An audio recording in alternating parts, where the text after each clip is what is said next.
রাব্বুল আলামিন সূরা হামিম সিজদার মধ্যে বলেছেন, ইন্নাল্লাযীনা ক্বালু রাব্বুনাল্লাহ, নিশ্চয়ই যারা বলে, যে মুসলিম মুমিনরা বলে যে আমাদের রব আল্লাহ, রাব্বুনাল্লাহ, আমাদের রব কে?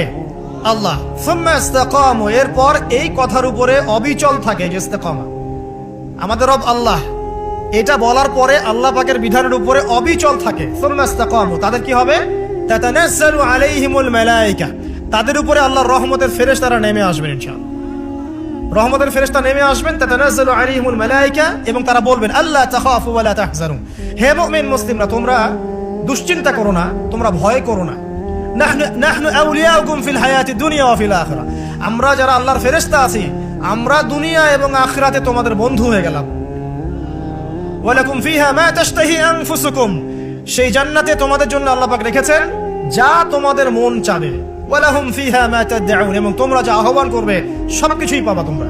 নুজুলাম মিন গফুরির রহিম, এটা আল্লাহ পাকের পক্ষ থেকে একটা মেহমানদারি হবে ইনশাআল্লাহ। তাহলে ইস্তেকামার ফজিলত পেয়ে গেলাম।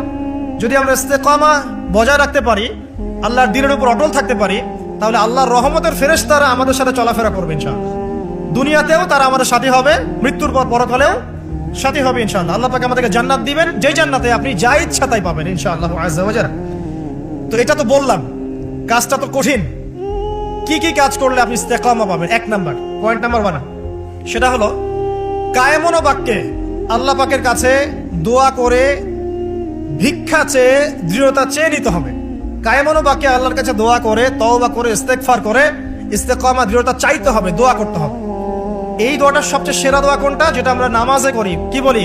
ইহদিনাস সিরাতাল মুস্তাকিম সিরাতাল লাযিনা আন'আমতা আলাইহিম গায়রিল মাগদুবি আলাইহিম ওয়ালাদ-দালিন। আল্লাহ আমাদেরকে সরল পথ প্রদর্শন করুন, একদম সোজা রাস্তা। কোন পথ? যে পথে আপনি পরিচালিত করেছেন কাদেরকে? আন'আমতা আলাইহিম, যাদের প্রতি আপনি অনুগ্রহ বর্ষণ করেছেন, মানে নবীগণ, সিদ্দিকগণ, শহীদগণ, তাদের পথ হচ্ছে সিরাতুল মুস্তাকিমের পথ। গায়রিল মাগদুবি আলাইহিম ওয়ালাদ-দালিন, তাদের পথে নয় যারা গজবপ্রাপ্ত এবং পথভ্রষ্ট, তাদের পথে আমাদেরকে চালাবেন না হে আল্লাহ, যারা গজবপ্রাপ্ত এবং পথভ্রষ্ট। তো প্রথমে ইস্তেকামা চাইতে হবে। এভাবে প্রত্যেক ফরজ নামাজে, নফল নামাজে, সুন্নত নামাজে আমরা আল্লাহর কাছে এই সোজা পথ চাবো এবং তার উপরে সুদৃঢ়তা আল্লাহর কাছে চেয়ে নিব ইনশাআল্লাহ। আরেকটা দোয়া করবো ইনশাআল্লাহ সিজদায় গিয়ে, সেটা হচ্ছে নবী সাল্লাল্লাহু আলাইহি ওয়াসাল্লাম প্রায় এই দোয়াটা করতেন। কোন দোয়া? তিনি বলতেন, ইয়া মুকাল্লিবাল কুলুব সাব্বিত কলবি আলা দীনিক। কি বলতেন? আমার সাথে বলেন, ইয়া মুকাল্লিবাল কুলুব সাব্বিত কলবি আলা দীনিক। আরেকটা দোয়া করতেন নবী সাল্লাল্লাহু আলাইহি ওয়াসাল্লাম, ইয়া মুসাররিফাল কুলুব সাররিফ কুলুবানা আলা তাআতিক, অর্থাৎ হে হৃদয় সমূহের পরিবর্তনকারী, আবর্তনকারী, আমার কলব